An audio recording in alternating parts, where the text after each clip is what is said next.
अक्षय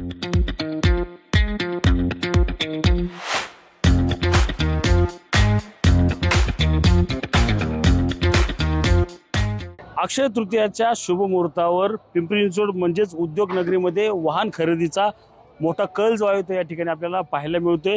आपण पाहू शकतो की पिंपरी चिंचवड शहरातील या मैदानात जे आहे ते मोठ्या प्रमाणात वाहन खरेदी चाललेली आपल्याला एकूण पाहायला मिळत आहे। त्यांची पूजा जी आहे ती या अक्षय तृतीयाच्या मुहूर्तावर जे आहे ते सुरू असलेलं आपल्याला एकूण पाहायला मिळतं। आपण पाहू शकतो की यामध्ये खास करून पाहिलं तर इलेक्ट्रिक वाहनांची संख्या जी आहे ती जास्त असलेली आपल्याला एकूण पाहायला मिळते।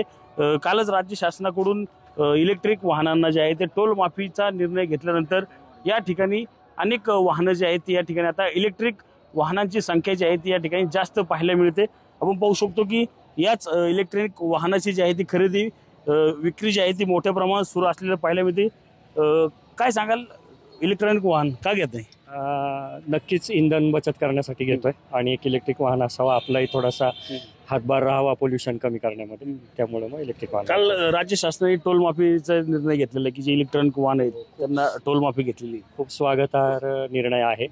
त्यामुळे इलेक्ट्रिक वाहनांची विक्री जास्तीत जास्त होईल आणि इथून पुढचा काळ इलेक्ट्रिक वाहनांचाच आहे, त्याच्यामुळे खूप चांगला निर्णय घेतला आहे। नक्कीच आपण पाहिलं तर जास्तीत जास्त इलेक्ट्रिक वाहनं जे आहेत या ठिकाणी असल्याचं चित्र जे आहे ते आपल्याला रोज पाहायला मिळतंय। प्रदूषण टाळण्यासाठी हातभार जो आहे तो लावणार असल्याचं या ठिकाणी वाहन खरेदी करणार आलेल्या नागरिकांकडून जे आहे ते सांगण्यात येताना आपल्याला रोज पाहायला मिळत आहे। रणजित जाधव, TV9 मराठी, पिंपरी चिंचवड।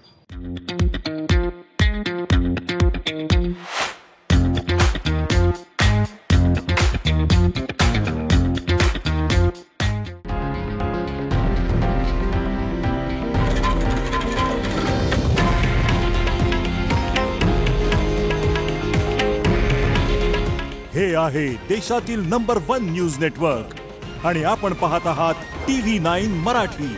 काळजी तुमची, हित महाराष्ट्राचं।